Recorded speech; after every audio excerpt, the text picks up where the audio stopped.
ऐसी healthy habit के बारे में आपको पता होना चाहिए इस न्यू ईयर में, जिन्हें फॉलो करने से आप स्वस्थ रह सके, आप जोड़ों के दर्द से दूर रह सके, मांसपेशियों की किसी समस्या से दूर रह सके और आपको नर्व पेन न परेशान करे, और साथ में आपकी गट हेल्दी बनी रहे, जिससे आप किसी भी प्रकार की ऐसी समस्या से दूर रहे जो आपको परेशान करे। क्योंकि जब आपकी गट हेल्दी नहीं रहता तब आपको समस्याएं रहेंगी, आपका किसी काम में मन नहीं लगेगा, क्योंकि आप अच्छा फील ही नहीं करेंगे। इसलिए ये बहुत आवश्यक है कि आप ऐसी हैबिट्स को फॉलो करें, उन्हें चाहे भले ही नियम के रूप में फॉलो करें, जिससे आपका स्वास्थ्य अच्छा बना रहे, आप हेल्दी बने रहे। अब चाहे ये हैबिट खान पान के रूप में हो, आपके लाइफस्टाइल चेंजेस के रूप में हो, या एक्सरसाइज से संबंधित ही क्यों ना हो, आपको इन्हें फॉलो करना चाहिए नियम के रूप में।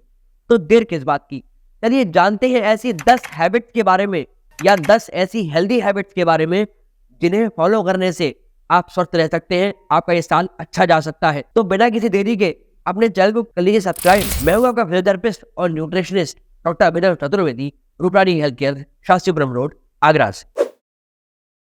तो आपकी ऐसी हेल्दी हैबिट्स में आता है सबसे पहले सुबह का रूटीन। इसमें कई लोगों को बेड टी लेने की बड़ी हैबिट रहती है, तो मेरा आग्रह आपसे ये है कि बेड टी को छोड़ दीजिए, इसकी जगह एक गिलास गुनगुना पानी लेना शुरू करिए। सुबह सुबह जब आप एक गिलास गुनगुना पानी लेंगे तो ये आपके मेटाबॉलिज्म को एक्टिवेट करेगा, आपके डाइजेस्टिव ट्रैक्ट को एक्टिवेट करेगा, जिससे आपका जो रूटीन है वो चलना शुरू हो जाएगा, आपकी बॉडी एक मोशन में आ जाएगी। इसके बाद आता है आपका ब्रेकफास्ट। ऐसी कहावत है कि सुबह का नाश्ता करो भोगी की तरह या फिर राजा की तरह, वो अच्छा हेल्दी होना चाहिए।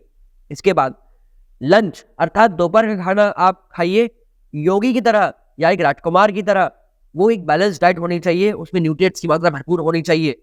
और डिनर जो है आपका रात का खाना होना चाहिए एक रोगी की तरह, एक भिखारी की तरह, बहुत ही कम मात्रा में होना चाहिए, क्योंकि आप खाना खाने के बाद रात को सो जाते हैं, कोई काम नहीं करते, इसको डाइजेस्ट होने का समय नहीं मिल पाता है। अब बात आती है कि आप अपने नाश्ते में क्या ले सकते हैं। तो आपका नाश्ता होना चाहिए रिच इन एनर्जी सोर्सेस, अर्थात ऐसी चीजें खाइए जो आपको दिन भर के काम करने के लिए एनर्जी दे। क्योंकि आप जब 10 घंटे की फास्टिंग अर्थात सोने के बाद जब उठ के मील लेते हैं तो आपकी बॉडी स्टार्व हो रही होती है, आपकी बॉडी डिप्राइव्ड होती है न्यूट्रिएंट्स के लिए, उनमें न्यूट्रिएंट्स की कमी होती है।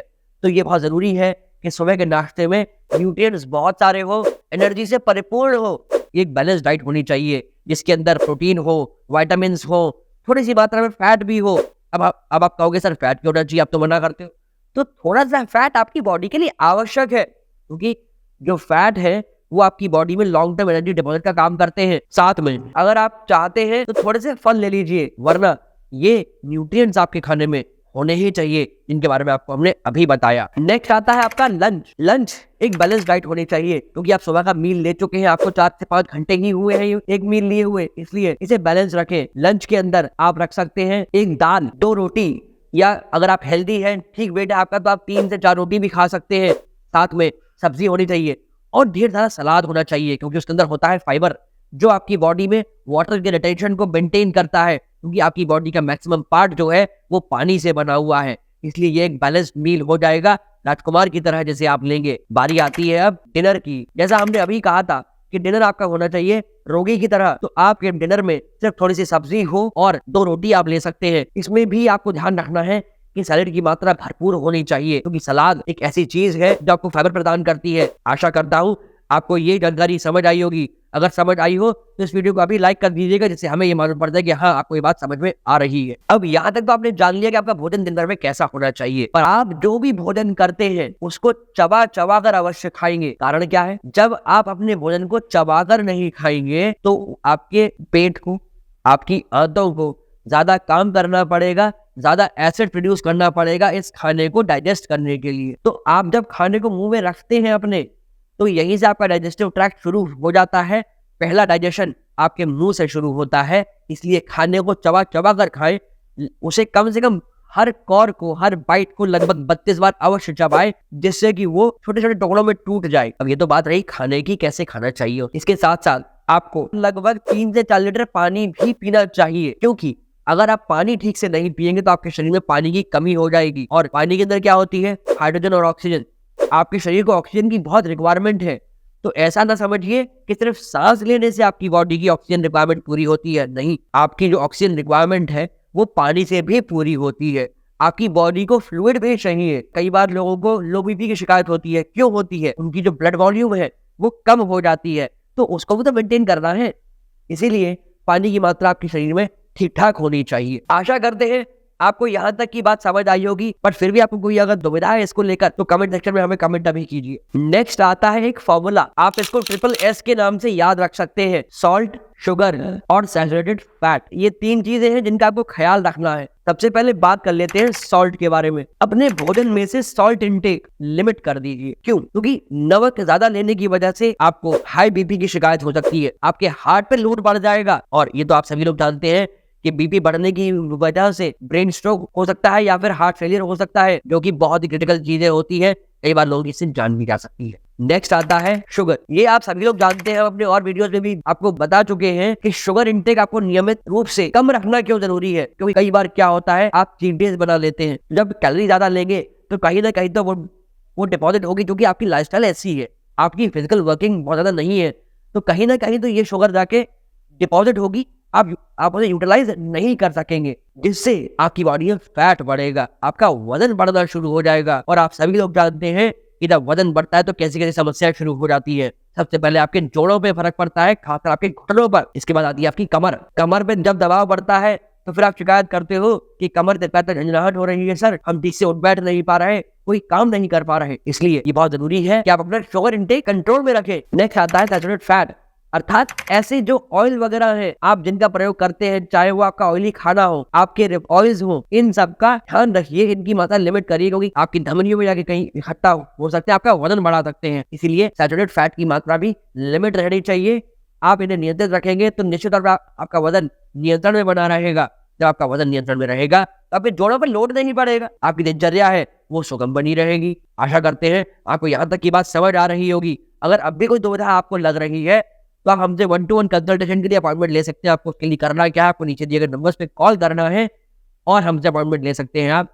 बस आपसे एक निवेदन ये है कि समय का ध्यान रखिएगा, सोमवार से शनिवार सुबह 8 से शाम के 8 के मध्य ही कॉल करिएगा, जिससे आपकी सुगमता से बात हो सके, आपके अपॉइंटमेंट बुक हो सके। यहाँ तक आपने जान लिया अपने भोजन के बारे में, पर एक बात का ख्याल और रखिएगा, अपने मील्स को इस तरह डिवाइड करिए कि आप हर कुछ समयांतराल पे थोड़ा थोड़ा भोजन करते रहे। अर्थात आपको अपनी भूख का केवल 75% खाना है और नियमित तौर से खाना है, जिससे कि आपका पेट किसी भी समय पर ना खाली रहे ना भरा रहे। क्योंकि अगर आपका पेट भरा होगा तो भी कष्ट होगा, और अगर खाली होगा तो भी कष्ट होगा। भरे रहने से तो आप सभी लोग जानते हैं आपको समस्याएं होती है, एसिड रिफ्लक्स हो सकता है, रिफ्लक्स की वजह से आपको कष्ट हो सकते हैं। पर जब पेट खाली होता है तो एसिड ज्यादा बनता है पेट में, बैड बैक्टीरिया ज्यादा प्रोड्यूस होता है पेट के अंदर, जो आपके पेट की इनर लाइनिंग को डैमेज कर सकता है। इसलिए स्टार्वेशन से बचिए, भूखा रहने से बचिए। आपको ब्रेकफास्ट भी करना चाहिए, आपको रात का मील भी लेना चाहिए। आपको दिन में 4 से 5 मील लेने चाहिए, मगर कम कम पोर्शनिंग के, जिससे आप हर कुछ देर में कुछ खाते रहेंगे तो आपका पेट न खाली होगा न भरा होगा, मॉडरेट सा फीलिंग रहेगा, मॉडरेट सी फीलिंग गट में बनी रहेगी, आपको एनर्जी धीमे धीमे मिलती बनी रहेगी, आपके डाइजेस्टिव ट्रैक्ट पे ज्यादा लोड नहीं पड़ेगा, उसे उस खाने को पचाने का मीडियोकर स्पीड से वो खाना पचता रहेगा। पर क्या हो आप सिर्फ खाने पर ही ध्यान दें और एक्सरसाइज ना करें तो भी तो कष्ट है। तो आपको करना ये चाहिए कि अपनी दिनचर्या में थोड़ी सी एक्सरसाइज को ऐड कर दीजिए अपने रूटीन में। 23 घंटे आप अपने शरीर से काम ले रहे हैं, कम से कम 1 घंटा तो अपने आप को दीजिए। नहीं दे पा रहे 1 घंटा, कम से कम आधा घंटा दीजिए। वो थोड़ी सी वॉक हो सकती है, थोड़ा जिम में वर्कआउट हो सकता है, थोड़ा योगाभ्यास हो सकता है।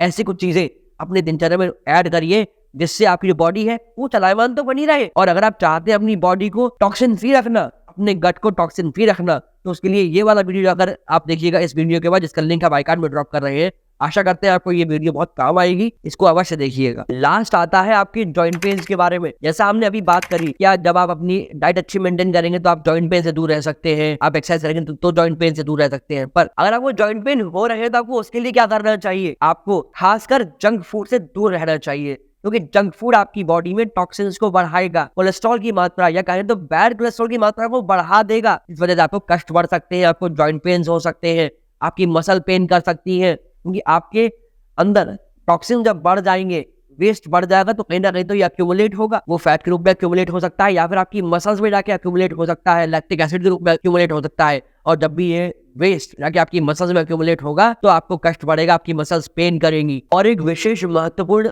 रिक्वेस्ट है, आप इसको नियम माने, रिक्वेस्ट माने, जब भी आप भोजन करें तो टीवी और मोबाइल फोन को अपने से दूर कर दें। आशा करते हैं आपको ये सभी चीजें समझ आई होगी, आप इन्हें फॉलो करेंगे। इसी के साथ अगर ये सब चीजें आपको समझ आई हैं, अच्छी लग रही है, तो ये नियमावली अपने हर जानने वाले को शेयर करिए, जिससे वो भी इन नियमों को जानकर अपने साल को अच्छा बना सके, स्वस्थ रह सके। और अपने चैनल को सब्सक्राइब अवश्य कर लें, जिससे आने वाले कंटेंट के बारे में आपको नोटिफिकेशन समय से प्राप्त हो सके। अपने इस साल में ऊर्जावान रहने के लिए ऐसे कौन से विटामिन हैं जो आपको बहुत अच्छी एनर्जी देते हैं, जानने के लिए राइट वाले वीडियो को जाकर देख लीजिए। और अपने स्वास्थ्य को मेंटेन करने के लिए, जॉइंट्स को पेन फ्री रखने के लिए कौन से आटे का प्रयोग करना चाहिए, वो जानने के लिए लेफ्ट वाली वीडियो को जाकर देख लीजिए। आपको सभी जानकारी प्राप्त हो जाएगी। धन्यवाद।